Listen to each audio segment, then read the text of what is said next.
भारत जोड़ो यात्रा के बाद अब राहुल गांधी जी के नेतृत्व में कांग्रेस पार्टी भारत न्याय यात्रा निकालने वाली है। 14 जनवरी से लेकर 20 मार्च तक 6,200 किलोमीटर लंबी भारत न्याय यात्रा 14 राज्यों से गुजरेगी। मणिपुर में शुरुआत होगी और यह समाप्त होगी मुंबई में। भारत जोड़ो यात्रा के दौरान राहुल जी ने 3 मुद्दे उठाए थे।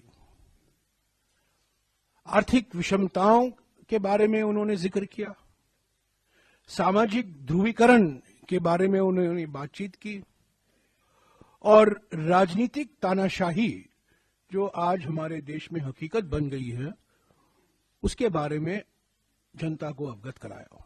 तो ये 3 बड़े मुद्दे थे भारत जोड़ो यात्रा के समय में। उन्होंने अपनी आवाज बढ़ती हुई आर्थिक विषमताओं के बारे में, बढ़ती हुई सामाजिक ध्रुवीकरण के बारे में और बढ़ती हुई राजनीतिक तानाशाही के बारे में उन्होंने अपने विचार जनता के बीच में रखा। वो मन की बात नहीं थी, वो जनता की चिंता थी। लोगों से सुनने के लिए भारत जोड़ो यात्रा निकाला गया था। अब ये यात्रा दूसरे चरण में भारत न्याय यात्रा है। आर्थिक न्याय के लिए, सामाजिक न्याय के लिए और राजनीतिक न्याय के लिए। लोकतंत्र को बचाना है, संविधान को बचाना है। महंगाई और बेरोजगारी से करोड़ों परिवार जो पीड़ित हैं उनको एक नया भविष्य, उज्जवल भविष्य दिखाना है। और फिर से जो समाज को बांटा जा रहा है, समाज को बांटने की प्रक्रिया शुरू करनी है।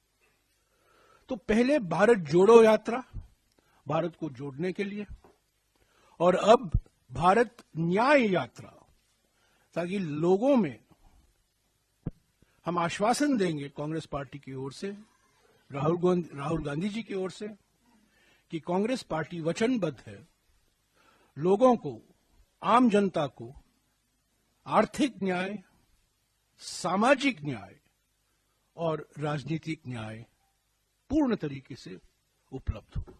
तो यही है पृष्ठभूमि भारत न्याय यात्रा का। इसकी डिटेल अगले कुछ दिनों में हमारे महासचिव संगठन आपको देते रहेंगे, पर मोटे तौर से 14 जनवरी को ये शुरू होगा, 20 मार्च को समाप्त होगा। मणिपुर से मुंबई। भारत जोड़ो यात्रा में जम्मू और कश्मीर और दिल्ली के अलावा 12 राज्य शामिल थे।